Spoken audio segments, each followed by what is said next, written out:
Hi everyone.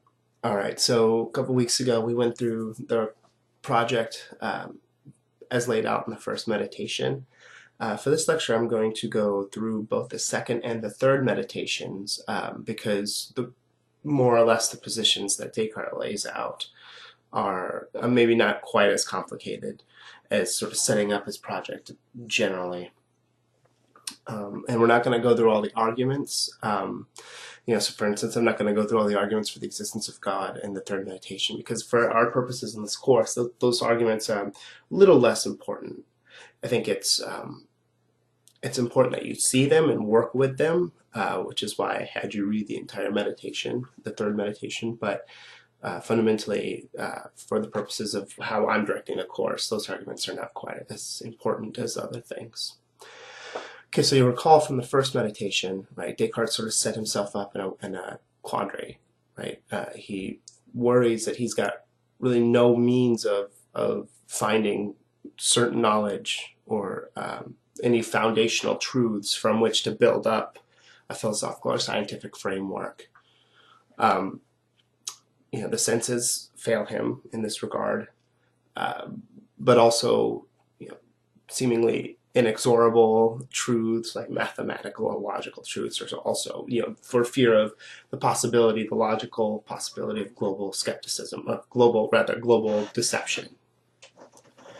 And so he starts the second meditation, worrying about whether and to what extent he can know anything at all. But as you all saw last week, he does believe that he's found something, right? Namely, that the very act of going through these worries, the very act of doubting and hoping and dreaming and worrying and all of these sorts of things entail that he must exist. Now, the logic of it's pretty straightforward, right? For something to be doing anything, it must exist, right? So the problem with unicorn laughter or leprechaun tears and crying is that leprechauns and unicorns don't exist. So there can be no leprechaun tears, there can be no unicorn laughter, because the substance, the substrate in which laughter and tears would find themselves are not there, right? Though we know, Descartes thinks, we can be certain that if there is an action, or such as thinking, then there must be a substrate or a substance in which that action is taking place. In this case, he thinks it's him. So that's his sort of understanding of why he thinks the very fact of his thinking, the very fact of his doubting, entails his own existence. And this is where, of course, you get his very famous saying, "I think, therefore I am." The Latin is cogito, ergo sum. Interestingly, he doesn't actually say those. That direct quote does not come to us from the Meditations. It comes from elsewhere. But more or less the basic argument is present in the second meditation. Now, once Descartes does this, he wants to try to figure out what sort of thing he is. And it becomes pretty obvious to him right away that he can't say much about it other than the fact that he must be a thinking thing. Again, that should seem obvious. If it's his thinking that entails his existence, that is to say, he can be certain of his existence because of the fact that he thinks, well, then it seems obvious that at very root he's a thinking thing, right? The reason he says that he can be certain only of the fact that he's a thinking thing is because when he goes through and he tries to think of, okay, well, obviously I believe I have a body, so perhaps I'm something like a rational animal, a thinking animal. Here he's cribbing off of Aristotle. That's Aristotle's definition of a human being. But he quickly finds out that the concept of animal is fraught. It's complex. Remember, what he's trying to do in this project is to find the most basic fundamental truths and build up on top of those foundations. And the concept of being an animal isn't very basic or foundational.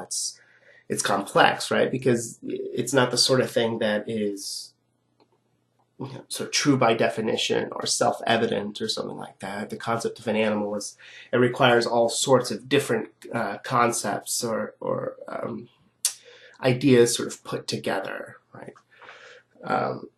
Because animals, they're alive. You have to make distinctions from one animal to another animal. They have organs and different body parts, and all of these are individual concepts that have to sort of come in together to form the concept of an animal itself. So it turns out to be kind of a complex concept, and Descartes worries that, again, like for his project, he needs to find the simplest, most foundational beliefs and build up from there.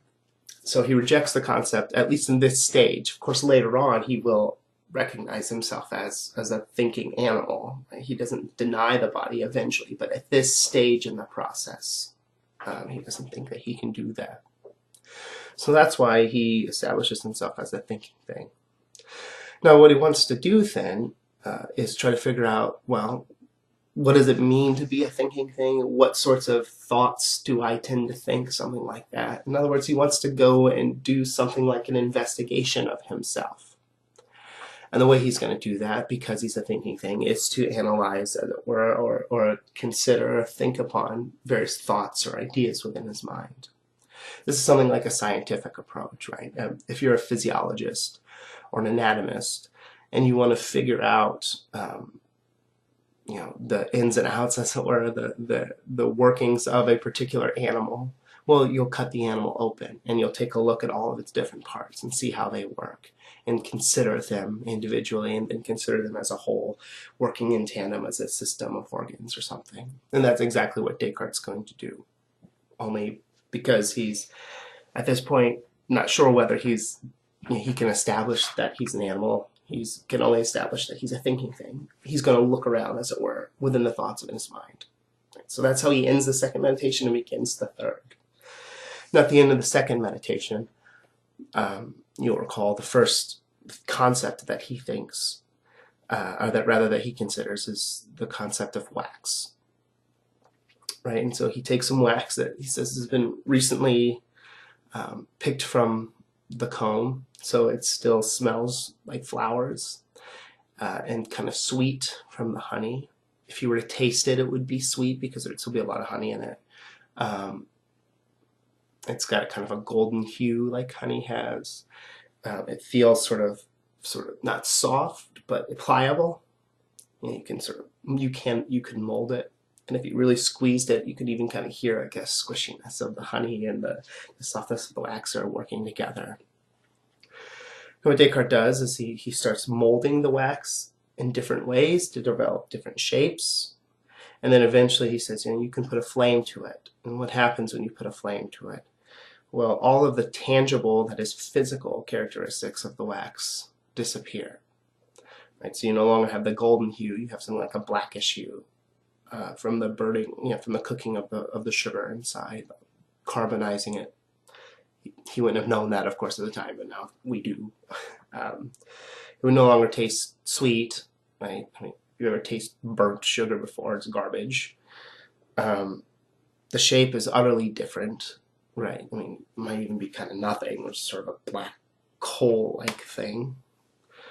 It's going to feel brittle now. It's going to be nice and pliable the way it was.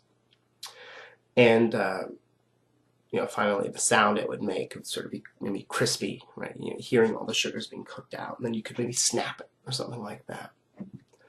Now, what Descartes recognizes is, despite all of these really profound physical changes that have occurred, I still have a concept of the wax in my head. And more importantly, I recognize that this sweet, amber-colored, pliable lump and this sort of bitter, black, brittle mess, they're the same thing, right? It's the same wax. He doesn't think, and he thinks this is obvious for anybody, that we would still recognize that this is more or less the same substance. It's just undergone radical physical changes. Now, what Descartes takes away from this then is that when we have a concept of something like wax, the concept must be purely mental. That is to say, there's no physical connotation. There's no, it's not necessarily a physical thing that we are considering, but rather a purely mental thing. Now, that might seem really weird. How does he draw this, right, this conclusion from this little thought experiment? The basic idea is this. If you've got, say you've got A and B, right? If A equals B, then if there is no A, there will be no B, right? So you might say something like, I'm just trying to think off the top of my head. If, oh gosh, I apologize. Off the top of my head, I can't think about anything. You know, maybe if all bachelors are unmarried males, if there are no bachelors, then there will be no unmarried males. And if there are no unmarried males, there will be no bachelors. Maybe that's a good example, right? Because it just turns out that you've got A, bachelors, B, unmarried males. And it turns out that they just mean the same thing, right? They equal one another. And so getting rid of one is to get rid of the other. Excuse me. So what Descartes is doing here is, look, let's suppose that the wax and all the physical properties of the wax are the same thing. That is to say that wax is a physical substance, right? So you get A, wax, B, physical properties or physical substance or something. Where there's wax, there are these physical properties and these physical substances, right? Well, what happens? We have the wax still, but all of those physical properties are no longer there. They've been radically altered, right? They've undergone an incredible change. And yet the concept of the wax, A, still exists. So if you can have the existence of A, but not the existence of B, then it turns out that A and B do not equal each other. They're not the same thing, right? So in this case, what Descartes is going to suggest is that whatever wax is, it can't be just the physical experience, you know, the physical realities that grant us the experiences that we have of it. Because if it were, then undergoing such radical changes should, Descartes thinks, alter the concept that we have of the wax in our minds. But it doesn't. We recognize, he thinks, that it's more or less the same sort of thing. So that's his argument. So he thinks, therefore, when we come to really see or hear or taste or touch or smell anything, what we're fundamentally doing is not tasting or touching or hearing or seeing and so forth the thing itself. We're actually being presented a mental representation of that thing by the mind. It's sort of like presenting itself, you know, these various experiences to us. That should sound really whack job. And for next week, when we sort of transition from Descartes to Hume, I'm actually going to spend a little more time on this because this claim is centrally important for Hume and for Kant. They sort of take it as obvious, or they take it for granted. And then we'll see later that Thomas Reid rejects this position. He thinks that this is the problem with philosophy after Descartes is this position that I'm about to give you. But this representationalist framework basically says that when you encounter something in the world, you're encountering it indirectly. You don't have direct experience of trees and wax and coffee and so forth. But rather what you have direct experience of is the mental representation of that thing. The mind is representing these things to you. And so you find yourself with a somewhat obvious question, I take it, which is, well, then how do we know whether these representations are accurate? How can I trust that the mind is representing the world to me in an accurate way? Okay, but we'll sort of bracket that for now, because that'll be in next week. We'll consider that. Okay, so What Descartes finishes then with the second meditation is that he exists. He exists as a thinking thing, and he believes that through investigating as it were, the objects of his mind, the things inside him, that he's been able to establish that it turns out all experiences he's ever had of physical objects are fundamentally mental phenomena. They're not physical themselves. So when you touch something and you feel like I'm touching my desk right now and I feel how hard it is, it feels like it's in my hand, right? I feel like I can sort of pressing against it, and it feels like my fingertips are. For Descartes, that's fundamentally a mental phenomenon. My mind is representing all of those sensations and reporting what it must be like for my body or something like that. But any claim to knowledge that I can have of actually feeling this table is indirect. Right? It's like having a representative represent you, say, at an arbitration or something. If the representative does his or her job well, that is to say, says only the things you would want him or her to say, and say none of the things that you would not want him or her to say, then the arbiter can rest assured that he or she has sort of knows your thoughts, right? It's indirect. The arbiter is not actually hearing you talk to him or her. The arbiter is hearing your representative talk. But again, if the representative is doing his or her job well, then the arbiter doesn't have to worry, well, gee, I wonder if Stephen actually thinks this, or if whether I should give him a call or something like that, right? A good representative will make it such that you don't have to worry about that. And Descartes is fundamentally going to say that the representations that our mind presents to us are accurate. So there's something like the case of having a good representative and an arbiter, where the mind is the arbiter, and the representations of the mind are the representatives sort of presenting, rather your consciousness is the arbiter, right? So you are the arbiter, and the representations of the mind are like the representative, and they are, as it were, serve as a good representative. So you, as the arbiter, don't have to worry about whether the way things seem to you are accurate. Descartes thinks he'll give arguments for why he thinks we can trust that. Okay, so Descartes does not finish this project at the start of the third meditation. What he ends up doing is continuing through, as it were, searching the furniture of the mind, looking for different constituent parts of the mind. He started with a token example, wax. And as he continues to do so, he thinks that there are three types. He basically gives like a taxonomy of the mind. He thinks there are three types of ideas. Right? We have innate ideas.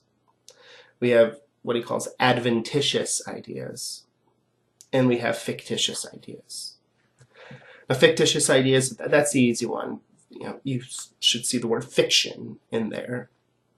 And a fictitious idea is, he recognizes that the mind has the ability to sort of create fictions. Right? I can think of things like chimeras or sphinxes, or to use an example Hume will use later, golden mountains, stuff like that, which is one of the powers of the mind. We all have imaginations, and as kids, at least boys, when I was a kid, it was easy for me to pick up a stick and like start, fighting goblins or orcs or something. Right?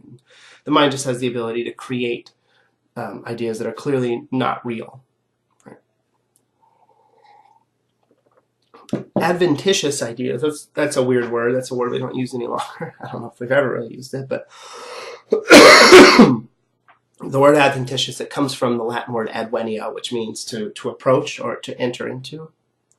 So if you are a Christian, the season before Christmas is called Advent, right? And adventitious has the word Advent in it. Right? What is Advent? It's the approaching of Christmas. It's as we approach the season and enter into the season of Christmas, right? So what Descartes got in mind here with adventitious ideas is, he says, look, there are times where my mind, my consciousness, whatever, I'm doing my own thing, And then all of a sudden it seems that an idea sort of presents itself before me. It enters into me or approaches me, and I can't help but notice it, right? So it's adventitious because it doesn't seem to be something within your control, like a fiction, where you can sort of imagine things and you sort of have control over it. You can, imagine a gold mountain and then sort of make it bigger, or maybe make it smaller and make it a gold foothill, something like that, right? You have control over these things. Well, these adventitious ideas, you don't really have control over them. Sometimes they just present themselves to you, and you just kind of have to notice it. Now, what he's got in mind for these, what are the adventitious ideas? Well, they're basically anything related to us by the five senses.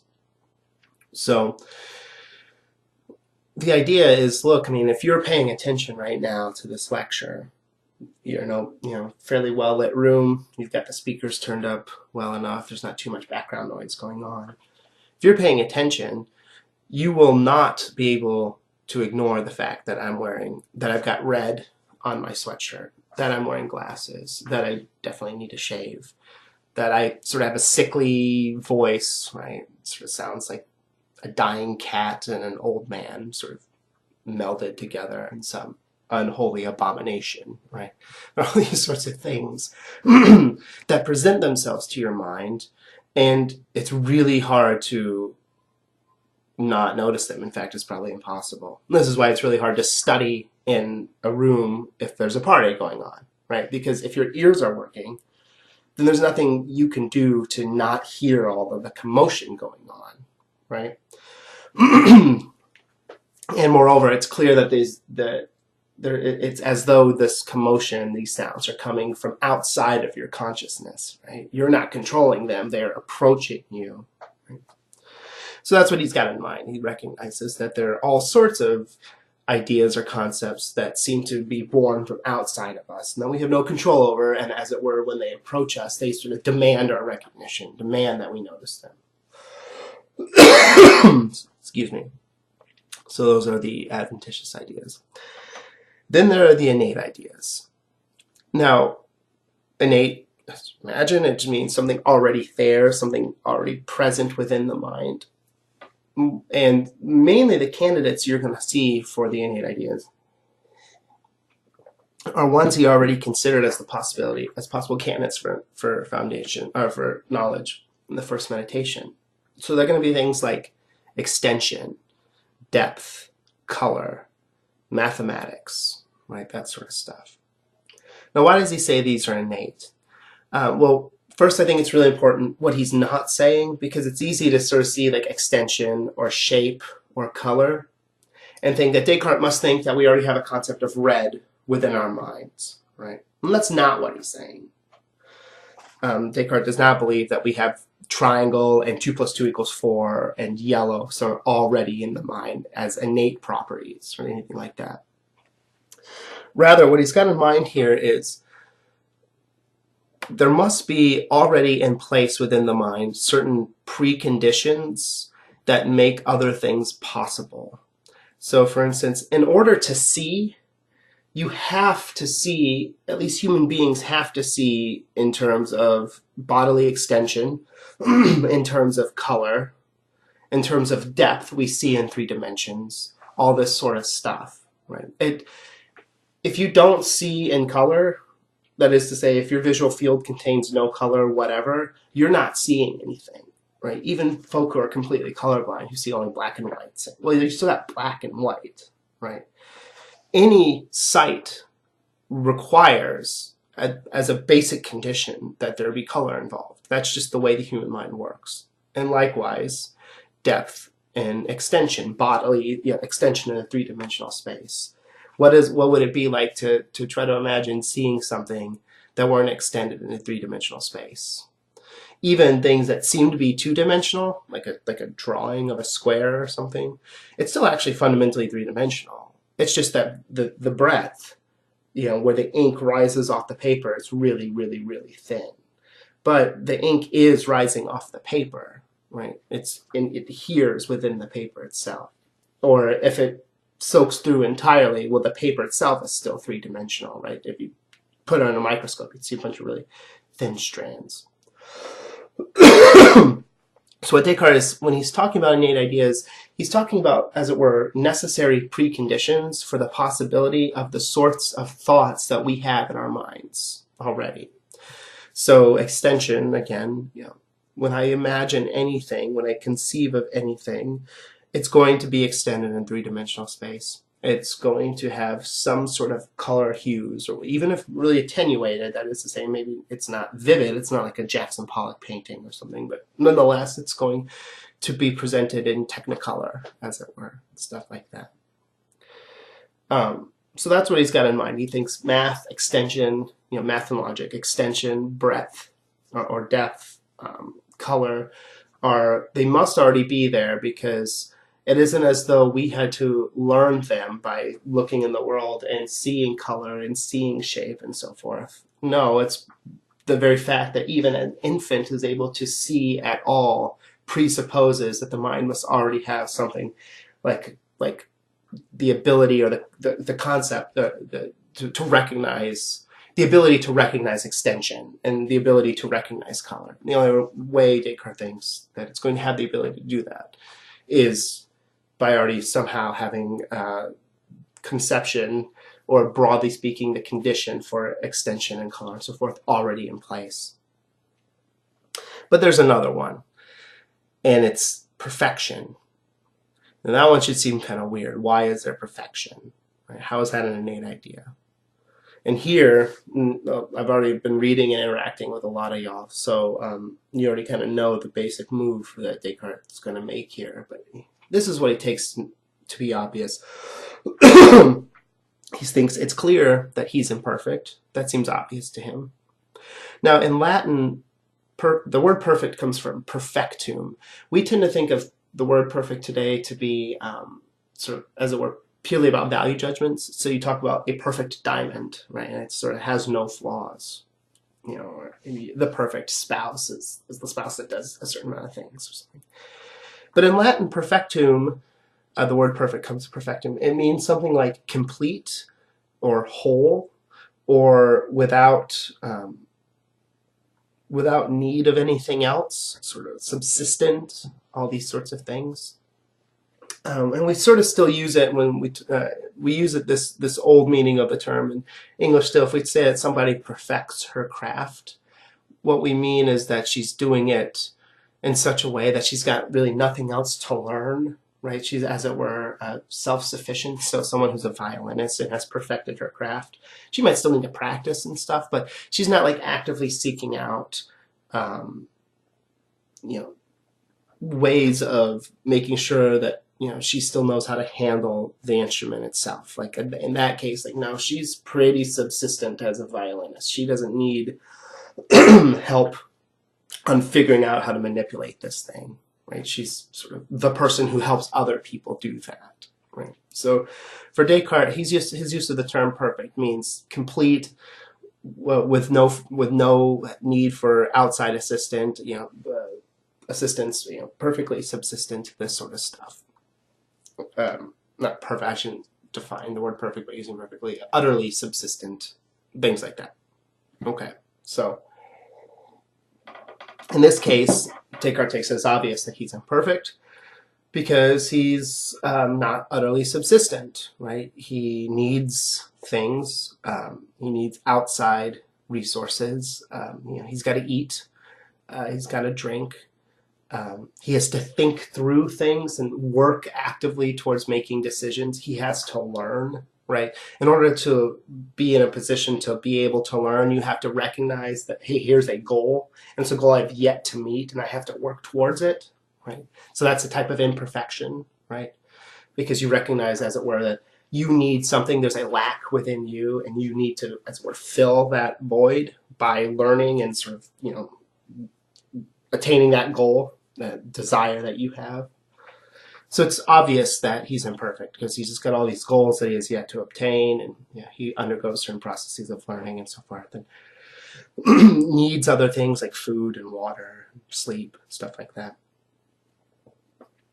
What he recognizes, though, and this is his argument, that will ultimately conclude, one of them anyway, that will ultimately conclude what he takes to be a proof of the existence of God, is Well, look, if I'm imperfect and if I have a clear understanding of that reality, well, what is imperfection? It is a recognition of a lack of perfection or a recognition of falling short of perfection.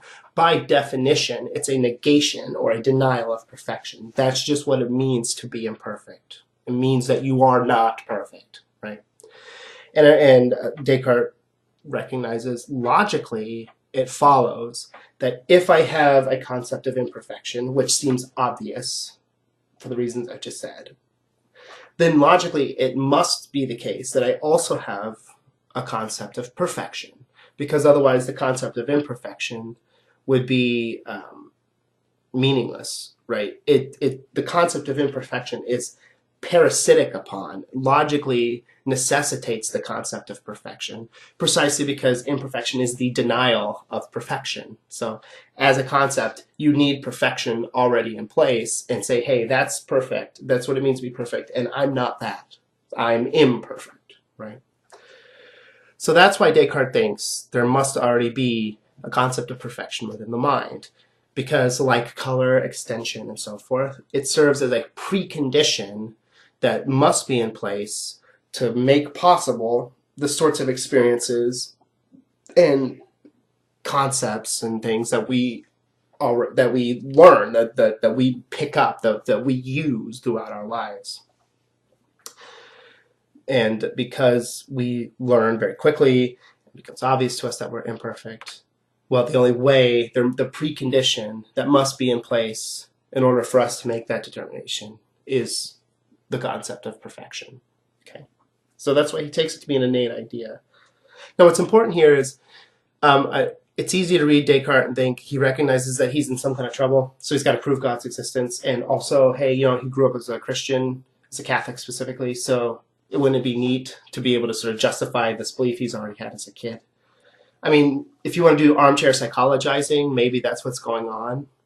But in the course of the argument itself, it's important to note that it's not as though he's been searching around for a way to sort of plug God in. It's a sort of a way of, hey, I've got to establish God's existence at some point, right? Hey, this is handy. This is the time to do it.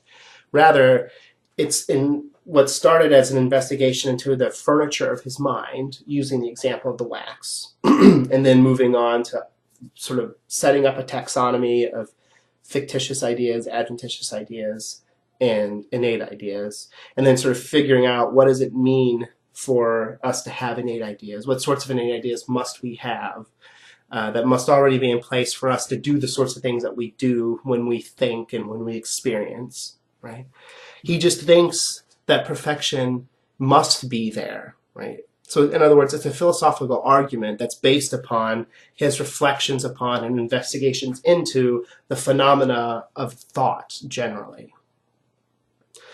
So I just bring that up because I know it's really easy to read Descartes' arguments and think, well, gee, isn't that convenient? He was always a Christian, and hey, now he's got this really handy argument for the existence of God, and moreover, the existence of God is going to help him get out of some of the problems that he set up in the first meditation. It looks kind of lazy or maybe dishonest or disingenuous. And I think that's, look, people are still reading Descartes 400 or 500 years after his death, precisely because he's not lazy, precisely because he's not dishonest. There are a lot of lazy, dishonest thinkers in the history of Western intellectual thought, and we don't read them 500-600 years after the fact because they're lazy, they're dishonest. It's easy to recognize that, they're not rigorous thinkers, and so forth. Descartes is not like that. That doesn't mean you have to be utterly convinced by or sold on his arguments. Of course not. In fact, most philosophers are utterly unmoved by a lot of Descartes' arguments, particularly for the existence of God or something like that. But it's one thing to recognize maybe this argument has problems, and another to recognize, despite the fact that this argument has problems, this guy was a really rigorous and clear and honest thinker, right? And Descartes was certainly that. And I'm just going to, I mean, if you have to, as it were, take it as a matter of faith, fine, do that. But if you find yourself thinking otherwise, maybe sit back for a moment and wonder, gee, maybe I'm the one who's not understanding what's going on here. Because the last 500 years of Western intellectual thought has certainly thought this guy is worth considering and spending a lot of time with. Okay. That's an aside. We'll finish up this lecture by completing this first argument for the existence of God. Right, so Descartes thinks he's found reason to conclude that there must already be within the mind concept of perfection. But as we said, because logically imperfection is just defined as a lack of or failure to attain perfection, that is to say, it's lesser, then an imperfect being cannot, as it were, be the cause of this innate idea of perfection. I mean, the idea is this.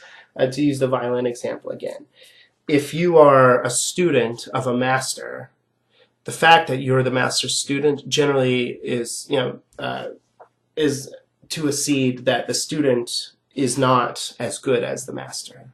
Right? That's why the student is the student. The master has something to give to the student, right?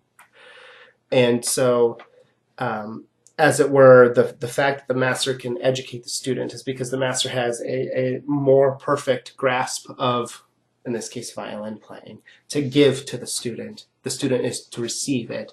The student, as a student of the master, cannot, as it were, give the master some better violin technique or the ability to play something better than he or she could already play it, right? Because the student is less than the master, doesn't have within herself the same sorts of things that the master violinist has, right?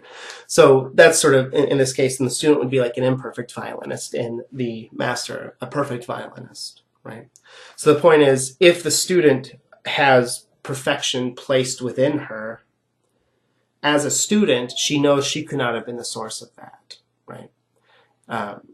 It must have been given to her. Right? In the course of education, it would be given to her in tandem with the master. In terms of conceptually, Descartes thinks that's impossible because the concept of imperfection, even if we were working towards perfection, the very fact of that the concept of imperfection is already within the mind must entail that the concept of perfection is already there. So it's not like a process as it is in the metaphor of education or something. But basically, Descartes is going to say, look, imperfect things are not perfect, and they're less than perfect. Imperfect things being less than perfect cannot, of themselves, be the source of the concept of perfection.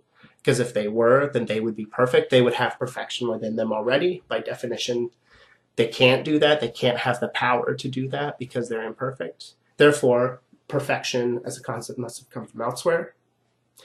Where would this what would be the cause of this concept? Well, it would have to be something that's perfect, right? Because nothing that's imperfect could be the cause or the source of the concept.